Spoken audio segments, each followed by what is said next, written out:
This channel does not promote any violent, harmful, or illegal activities. All content provided by this channel is meant for an educational purpose only. শুরুতেই যে খবরে নজর রাখবো একেবারে খাস কলকাতা শহরে আবার রাতের অন্ধকারে পেট্রোল পাম্পে তাণ্ডব। ছবি দেখাবো আপনাদের বৈষ্ণবঘাটা পাটুলি মোড়ের ৪৫ নম্বর বাস স্ট্যান্ডের কাছে পেট্রোল পাম্পে দুষ্কৃতী দাপাদাপি। দেখুন সেই ছবিটা। লুটপাটের উদ্দেশ্যে পেট্রোল পাম্পে হামলার অভিযোগের তীর শাসক দলের কর্মী সমর্থকদের দিকে।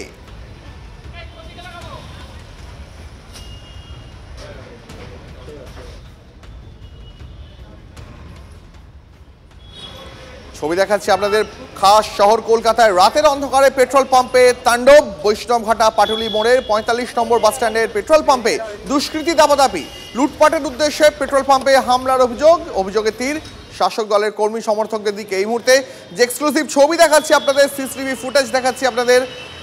দেখুন কিভাবে তাণ্ডব চালাচ্ছে দুষ্কৃতীরা। লুটপাটের উদ্দেশ্যে তারা জড়ো হয়েছিল, তারা প্রত্যেকেই শাসক দলের কর্মী, এমনটাই অভিযোগ উঠছে। আরো বিস্তারিত জানাবেন আমাদের সহকর্মী সায়ন্ত আমাদের সঙ্গে রয়েছেন। সায়ন্ত, যে ছবি আমরা দর্শকদের এই মুহূর্তে দেখাচ্ছি একেবারে খাস শহর কলকাতায় পেট্রোল পাম্পে লুটপাট চালানোর উদ্দেশ্যে তৃণমূল যে সমস্ত সমর্থকরা তারা সেখানে কার্যত তাণ্ডব চালাচ্ছেন। কি ঘটেছিল, পুলিশ এখনো পর্যন্ত কি ব্যবস্থা নিয়েছে? দেখো, ঘটনাটি ঘটেছে গতকাল অর্থাৎ শনিবার রাত 9:30টার সময়। এই ঠিক 5 নম্বর রুট অর্থাৎ যে রাজা সুবোধ মল্লিক স্কোয়ার যে রাস্তা রয়েছে সেই রাজা এসসি মল্লিক রোডের ওপরে এই পেট্রোল পাম্প। সেই পেট্রোল পাম্পে কাল রাত 9:30 নাগাদ সিএনজি গ্যাসের যে পাম্প দেখতে পাচ্ছ ঠিক এখানেই একটি গাড়ি এসে দাঁড়ায়। সেখান থেকে 4 জন যুবক নেমে আসে এবং 4 জন যুবক নেমে এসেই তারা এখানে দাঁড়ানো থাকা রাজা বলে একজন পাম্পের কর্মী তার কাছে তাকে ধরে নানাভাবে হেনস্থা করা শুরু করে কোনো কারণ ছাড়াই। এরপরই তার গলা ধাক্কা দেয়, এমনকি তার ভোটার কার্ড আধার কার্ড কোথায় রয়েছে সেটা দেখার চেষ্টা করে। সে দাবি করে কেন দেবে তাকে, কেন ওই কার্ড তাকে দেওয়া হবে, এবং সেই হিসাবে দুজনের মধ্যে যখন বাকবিতণ্ডা শুরু হয় তখন ওই 4 জন যুবক ওই রাজা বলে যে পাম্পের কর্মী তাকে মারধর শুরু করে বলে অভিযোগ। এরপর পাম্পের বাকি কর্মীরা ছুটে আসে, তারা ওই 4 জনকে নিরস্ত্র করে পাম্পে পাম্পে যে ম্যানেজারের ঘর দেখতে পাচ্ছে সমরকল ছবিটা দেখানোর জন্য সেই পাম্পের ঘরে নিয়ে যায়। এরপর সেখানে যখন 4 জন যুবককে ঢুকিয়ে দেওয়া হয় তখন তারা ফোন করলে আরো 10 জন ছুটে আসে। এরপর এইখানে বাকি পাম্পের যারা কর্মীরা ছিল তাদেরকে মারধর শুরু করে। এখানে যে রাজা বলে যে ছেলে যে যাকে মারধর করেছিল সে এখনো আমাদের সঙ্গে উপস্থিত রয়েছে। আমি তার কাছে একবার যাওয়ার চেষ্টা করবো দীপ, যেন তার মুখ দিয়ে শুনে নেবো যে ঘটনাটা কি ঘটেছিল। রাজা, গতকাল তুমি ছিলে, তোমাকে মারধর করা হয়, ধাক্কাধাক্কি করা হয়, তুমি কোথায় ছিলে? এখানে দাঁড়িয়ে ছিলে? আমি এইখানেই দাঁড়িয়েছিলাম। উনি ডাইরেক্ট এসে গাড়ি থেকে 4 জন নেবেই মারধর স্টার্ট করে দেয়। হাতে কি সবার ব্যাট বা লাঠি কিছু ছিল? না, ব্যাগ লাঠি বা কিছু তো এমন দেখতে পারলাম না, কিন্তু উনি এসে আমাকে আধার কার্ড চেয়ে তারপর উনি বলে তুই কোথায় থাকিস, তারপরে এসে আমাকে মেরে দেয়। পরে কি আরও বেশ কয়েকজন আসে? হ্যাঁ, পরে অনেকজনই আসে, বাইক করে দেখলাম পরপর করে ঢুকে গেল, আমাকে ধাক্কি দিয়ে ক্যাশ টানাটানির চেষ্টা করলো। তারপর আমি আমার লোককে দিয়ে দিলাম, ওরা ওইদিকে আবার আমার গেঞ্জি টানাটানি করে। মানে এভাবে তোমার ব্যাগ যেটা ছিল টাকার ব্যাগ সেটাকে ছিনিয়ে নেওয়ার চেষ্টা করে? হ্যাঁ হ্যাঁ হ্যাঁ, ওটা আমি করে। আর কি কি হুমকি দিচ্ছিল তোমাকে? তারপর অনেক অভদ্র গালাগালি করছিল, মানে কি আর বলা যায় না, ওই যা গালাগালি করছিল। তোমার কোথায় মারধর করেছে? এই চোখে মেরেছিল। চোখে মেরেছিল। তুমি শুনতে পেলে যাকে মারধর করেছিল সে কিন্তু আমাদের সঙ্গেই রয়েছে। এই ঠিক এইখানে ঘটনাস্থল, ঠিক এখানেই গতকাল রাতে ঘটনাটি ঘটে। এবং যারা এখানে তোমরা দাঁড়িয়ে দেখছো তাদের মধ্যে অনেকে এখানে প্রত্যক্ষদর্শী ছিল। একজন রয়েছে রাজদীপবাবু। আপনি তো কালকে ছিলেন, আপনি যখন কালকে যখন ঘটনাটা ঘটলো তখন আপনি কোনখানটা ছিলেন? আমি ছিলাম গাড়িতেই ছিলাম। তো গাড়িটা তো এখানেই ঢুকেছিল, আর্টিকা ছিল। এসে ও তো এখানে গ্যাস দিচ্ছিল অন্য গাড়িতে। তো এসে ওর সাথে সরাসরি কথা বলে। ও মনে হয় বলেছিল দাদা গাড়ি লাগান। কথা না শুনে আধার কার্ড চেয়েছে প্রথমত, নামার পর থেকে গালাগালি আরম্ভ করেছে। তখন আমরা এসেছি, দাদা কেন গালাগালি দিচ্ছ? ও তো তোমাকে ভালো কথাই বলেছে যে পাম্পে গাড়িটা সাইডে লাগাও, পরপর গাড়ি নাও। এই করতেই হাতাহাতি করেছে। তো সবার আগে ওর ব্যাগটাকে সরাতে চেয়েছে। লাইট বন্ধ করে দেওয়ার হুমকি দিচ্ছিল? না, সেটা দাদা শুনতে পাইনি। লাইট কিন্তু হাতাহাতি হচ্ছিল, তখন আমরা ছাড়াতে গেছিলাম। তুমি শুনতে পেলে যে আচমকা এখানে আসে এবং গাড়ি থেকে নেমে কিন্তু 4 জন মারধর শুরু করে। পরে আরও 10 জন আসে এবং যেটা মূলত অভিযোগ, যেটা রাজা যে মূলত আক্রান্ত হয়েছে সে অভিযোগ যেটা করলো যে তার এই যে পয়সার ব্যাগ সেটাকেও হাত দেওয়ার চেষ্টা করে। অর্থাৎ কোথাও লুটপাটের উদ্দেশ্য ছিল বলেই মনে করছেন এই পেট্রোল পাম্পের মালিকও। এবং সেই কারণে তারা কিন্তু যথেষ্ট আতঙ্কিত। যেখানে 47 বছর ধরে এই পেট্রোল পাম্প চলছে সেখানে এই ধরনের ঘটনা ঘটলো কিভাবে? সব থেকে বড় কথা যে কিভাবে সাহস পায় দুষ্কৃতীরা যে একেবারে খাস শহর কলকাতায় একটা পেট্রোল পাম্পে এসে জোর করে আলো নিভিয়ে লুটপাটের চেষ্টা করে, পেট্রোল পাম্পের কর্মীদের মারধর করে, টাকা লুট করার চেষ্টা করে। এত সাহস তারা পায় কি করে? আপনাদের যে ছবি দেখাচ্ছি, তাণ্ডবের ছবি দেখাচ্ছি, এই গোটা ঘটনার ছবি সিসিটিভি ক্যামেরা বন্দী হয়েছে। ইতিমধ্যেই থানায় অভিযোগ দায়ের হয়েছে। ঘটনায় মূল অভিযুক্ত ভোলা ওরফে মুশিদ পলাতক। হামলার ঘটনায় আতঙ্কে রয়েছেন পেট্রোল পাম্পের যারা কর্মী থেকে শুরু করে মালিক। তাদের বক্তব্য শোনালাম আপনাদের এতক্ষণ ধরে। যারা কর্মী ছিলেন, ঘটনার সময় যারা প্রত্যক্ষদর্শী ছিলেন, যাদের সঙ্গে এই ঘটনা ঘটেছে, তাদের বক্তব্য শোনালাম। এবার শোনাই আতঙ্কিত এই পেট্রোল পাম্পের মালিকের বক্তব্য। শুনুন। ওদের বক্তব্য হচ্ছে যে না, লোকাল ছেলেদের আগে দিতে হবে, এরকম একটা বক্তব্য। তো আমি বললাম দেখো সবাই তো দাঁড়িয়ে দেবে, লাইন দিয়ে নিক না, কোনো অসুবিধা নেই, ঠিক আছে, কোনো এমার্জেন্সি হলে আমরা সবসময় ছেড়ে দিই। তো এই কথাবার্তা হচ্ছে। তো বাইরের কয়েকজন এসে কি মুর্শিদ, হ্যাঁ, তো ও এসে হঠাৎ করে দেখি আমার অফিসে লাথি মারা শুরু করলো। তো আমি সঙ্গে সঙ্গে বেরিয়ে আসি। ইন দ্য মিন টাইম পুলিশও তখন চলে আসে। তারপর একটু কন্ট্রোলে আসে। আমি এটা শুনলাম 110-এ থাকে ওরা, কিন্তু ইন্টেনশনালি গ্যাস নিতে এসে গ্যাসের গাড়ি এখানে দাঁড় করিয়ে ওরা 4 জন নেমে হঠাৎ করে ওকে মারতে শুরু করে দেয়।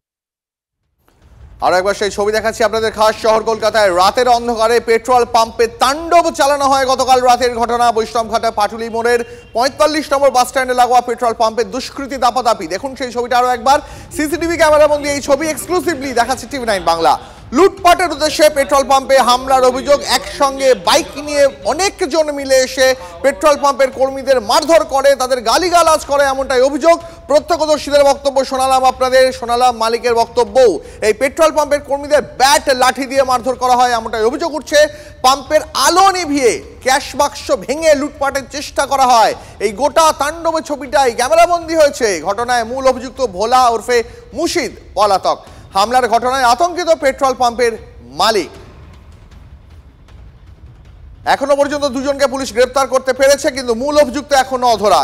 কিভাবে, কোন সাহসে এই দুষ্কৃতীরা একটা শহর কলকাতার পেট্রোল পাম্পে এভাবে প্রকাশ্যে দাপাদাপি করে বেড়ালো? কোন সাহসে? শাসক দলের কর্মী সমর্থক বলে তারা এত সাহস পায় কোথা থেকে? তারা তো জানে পেট্রোল পাম্প সিসিটিভি থাকবে সেখানে, সেই ভিডিও পরে পুলিশ চাইলে দেখতে পারবে।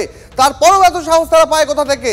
বৈষ্ণবঘাটা পাটুলি মোড়ে 45 নম্বর বাস স্ট্যান্ডের পেট্রোল পাম্পের ঘটনা। সেখানে দুষ্কৃতীরা এভাবেই দাপাদাপি চালিয়ে গেল। দেখুন সেই ছবিটা আরো একবার। দুষ্কৃতীরা হুমকি দেয়, আলো বন্ধ কর, তারপর খেলা হবে। ভাবুন একবার সাহস কত বড়। স্থানীয় তৃণমূল কর্মী তারাই এই ঘটনায় অভিযুক্ত, তাদের দিকেই অভিযোগের আঙুল উঠছে। দুজনকে গ্রেপ্তার করা হয়েছে, মূল অভিযুক্ত এখনো পলাতক।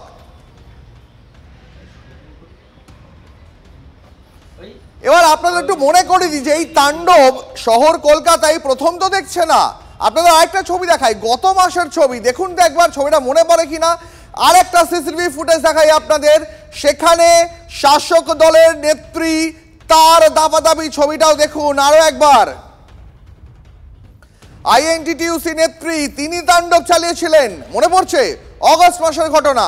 শাসক নেত্রীর গুন্ডামি সেই একই জায়গায়, মানে পেট্রোল পাম্পেই। দেখুন আইএনটিটিইউসি নেত্রী, তিনিও সেই সময় সমর্থকদের নিয়ে এসে কার্যত দাদাগিরি চালান পেট্রোল পাম্পে। আপনাদের পাশাপাশি দুটো ছবি দেখাচ্ছি।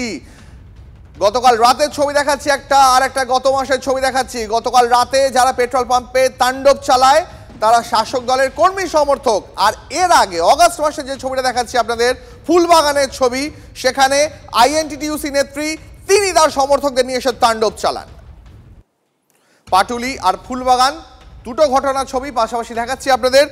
আমরা এই মুহূর্তে বিজেপি নেতা সজল ঘোষের সঙ্গে যোগাযোগ করেছি টেলিফোন লাইনে। সজলদা, আমরা দুটো ছবি দেখাচ্ছি, একটা গতকাল রাতের ঘটনা, পাটুলির ঘটনা। সেখানে তৃণমূল কর্মী সমর্থকরা তারা এসে একটি পেট্রোল পাম্পে লুটপাটের চেষ্টা করে এবং তারা বলে আলো বন্ধ কর, তারপর খেলা হবে। কি বলবেন, এত সাহস তারা পায় কোথা থেকে?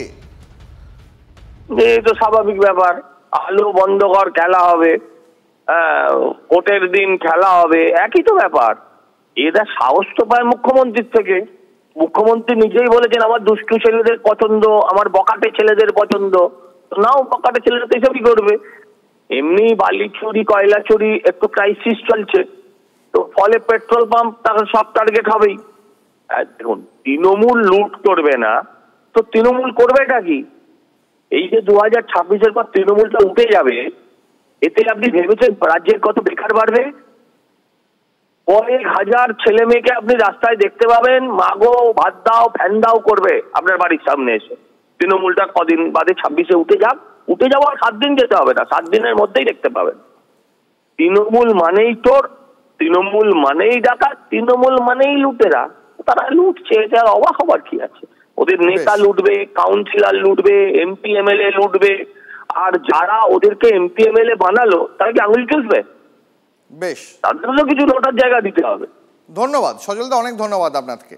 এই মুহূর্তে তৃণমূল মুখপাত্র অরূপ চক্রবর্তীও রয়েছেন আমাদের সঙ্গে টেলিফোন লাইনে। অরূপদা, আমরা যে ছবি দেখাচ্ছি পাটুলির পেট্রোল পাম্পে গতকাল রাতের ঘটনা, সেখানে তৃণমূল সমর্থকরা এসে কার্যত তাণ্ডব চালিয়েছে, পেট্রোল পাম্পের কর্মীদের মারধর করেছে, এমনকি আলো নিভিয়ে দিয়ে তারা লুটপাট চালানোর চেষ্টা করছিল। তারা হুমকি দেয় যে আলো নেভালেই নাকি খেলা হবে। কি বলবেন অরূপদা এই ছবি দেখার পর?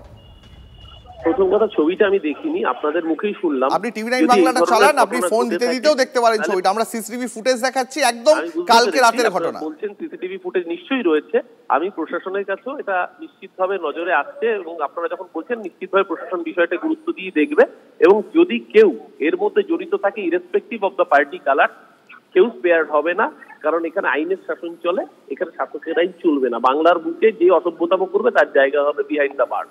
কিন্তু অরূপদা, গায়ে শাসক দলের স্ট্যাম্প যদি থাকে তাহলে কি এইভাবে তাণ্ডব চালানোর যে লাইসেন্স পাওয়া যায়? আমরা পাশাপাশি দুটো ছবিও দেখাচ্ছি, এটা পাটুলির ঘটনা গতকাল রাতের, তার আগে ফুলবাগানের আরেকটা ছবি দেখাচ্ছি, সেখানে অগস্ট মাসের ঘটনা।